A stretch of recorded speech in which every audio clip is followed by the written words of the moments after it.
নমস্কার বন্ধুরা, আজকের রেসিপি হলো বাটার চিকেন। আমি এখানে ম্যারিনেশনের জন্য এখানে হলুদ নিয়েছি, ধনে গুঁড়ো নিয়েছি, লঙ্কা বাটা এবং দই, নুন, এগুলো দিয়ে চিকেনটাকে ম্যারিনেট করে রেখে দেবো কিছুক্ষণ। তারপর আমি এখানে সাদা তেল এবং বাটার একসাথে দিয়ে চিকেনগুলোকে ভেজে নেব। ভালো করে ফ্রাই করার পর আমি চিকেনগুলোকে তুলে রাখবো। এখানে আলাদা কড়াইতে আমি সাদা তেল এবং বাটার নিয়ে নেব।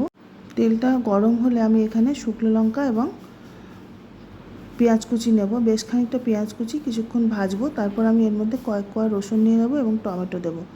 টমেটো আর রসুনটা ভাজা ভাজা হলে আমি এর মধ্যে শুকনো লঙ্কা বাটা, কাজু বাদাম, জিরে গুঁড়ো এবং আদা বাটা দেবো, কিছুটা নুন দিয়ে দেবো। তারপর ভালো করে মশলাটা কষিয়ে নেব এবং ধনে পাতা, কাঁচা লঙ্কা দিয়ে দেবো। তারপর আমি এই মশলাটা পেস্ট করে নেব, পেস্ট করে আলাদা তুলে রাখবো।